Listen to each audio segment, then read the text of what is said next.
Hello, and welcome to today's episode of the Daily Blend. I am your host, AC, and we are joined in studio today by Coach Jerrell Jackson, who is the co-owner and trainer at API Elite, and also a 2024 Missouri in Progress Award winner. You won the Sherman Brown Jr. Award. I did. First off, thanks for having me. Absolutely. I just want to let you know you are a huge inspiration to me. I love your work ethic and everything you're doing, and keep doing amazing things. Thank you, Jerrell. But yeah, that was a great award. I'm super happy about it. Yeah, so were you surprised? I was surprised because I didn't know that about 7 people stand up and with the potential to win this award. So my heart was racing. I was like, man, this feels like the Golden Globes right now. Yes. So, and then once they kind of described the winner, they said a few things that kind of described me. And then from there, it was surreal. Went up there, gave a speech that I did not prepare for, but, spoke from the heart. Yes. It was a great feeling. Yeah, well, that's the best kind of speech. Yeah. Right, that's the best kind of speech. And so just for people who don't know, the Sherman Brown Award is the award for someone who treats everyone they meet like gold. Exactly. And I can say from my personal experience that is 100% you. I appreciate it. 100% you. So Jerrell is my trainer. Right, he's the reason I look so good. I'm just kidding, but you're my trainer, and I see people walk in that gym, and I mean every person who comes in there, you are speaking and treating them just like they are the only client you have. Yeah, and when I gave the speech, I gave all credit to my parents. I grew up in a household full of love and, open door policy. My mom would take off her last shirt on her back and give it to somebody. So that's always been in my heart, compassion, love for others. And being able to own a gym is kind of surreal because now I get to display that love, and the Sherman Brown Award wasn't about how successful you are. It's literally how you treat people, and that was my favorite thing about it. I would imagine that feels pretty good. Yeah, it feels good. It's people in this world that's worrying about, money, materialistic things, but at the end of the day, you can't leave with none of that. Absolutely. How you treating people and what's your name going to be how it's going to be talked about when you're gone. We say at my house, you're writing your obituary every day. Every day. So it's about that legacy you leave. Yeah. It's how did you treat people and how did you make people feel? And those are the most important things. For sure. I mean, how you make people look is good too. I mean, people like to look good and feel good, right? Yeah, exactly. Right? So tell us a little bit about API Elite. API Elite, me and my best friend, Michael Agnew, we opened this business in 2017.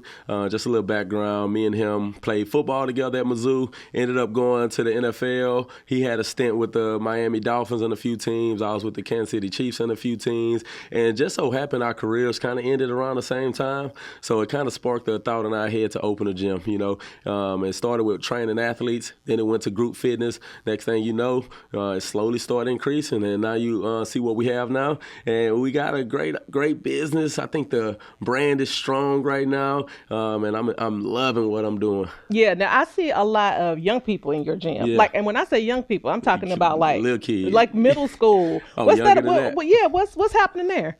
For one, just being an ex-athlete, understanding how sports helped me.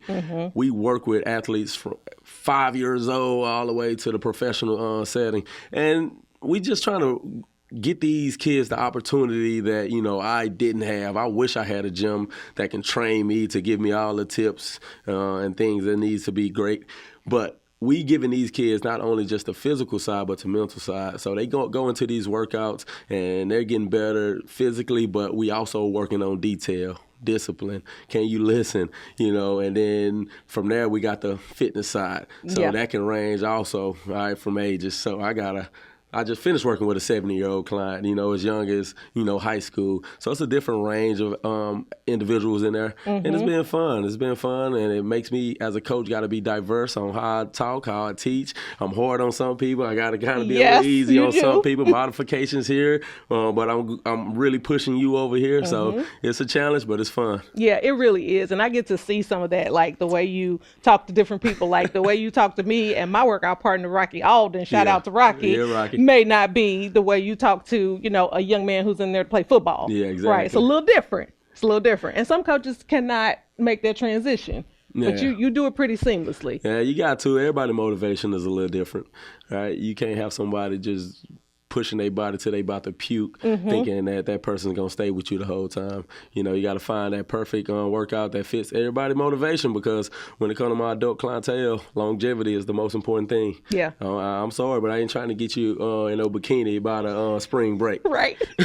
I'm going to make sure you're in shape for the rest of your life, and we're going to make sure we stay motivated and keep going. That is very smart. That's very smart. Because some of us do come in with these ideas. Man. You know, you're like, okay, it's January. I got 12 weeks before I go to spring break. You know, I need to be ready. And Jerrell, like, that's not what you're here for. Not at all. Not in my gym.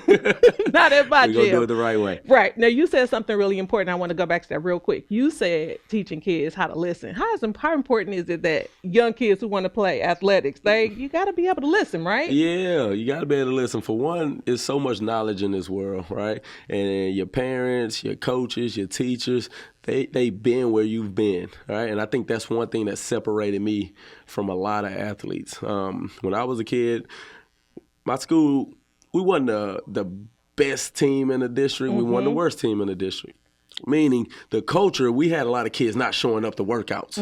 You know what I mean? But I kept showing up. Like if my coach told me, hey, Jerrell, pulling a sled to make you faster, you're going to see me out there pulling that sled. You know, and so I listened to small details that helped me kind of evolve as an athlete. And these athletes do trust me, and I'm trying to give them as much knowledge as possible. And if they can absorb it and apply it when they're outside the gym, that's gonna ramp up their chance of being successful, not in just sports, just in life. In life. That was a life lesson. Life lesson. Not just sports lessons. Come on now. Not just sports lessons, life lessons. Well, Jerrell, I 100% congratulations on being that Sherman Brown Jr. Award winner. 100% deserved. I cannot think of anybody who exemplifies treating everybody they meet like gold better than you do. I appreciate Seriously, I appreciate you.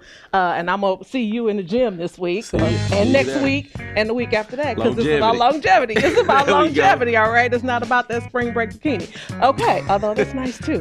Jerrell, thank you so much for joining us. It's always a pleasure to sit with you and talk to you. Thank you, AC. Oh, man. All right.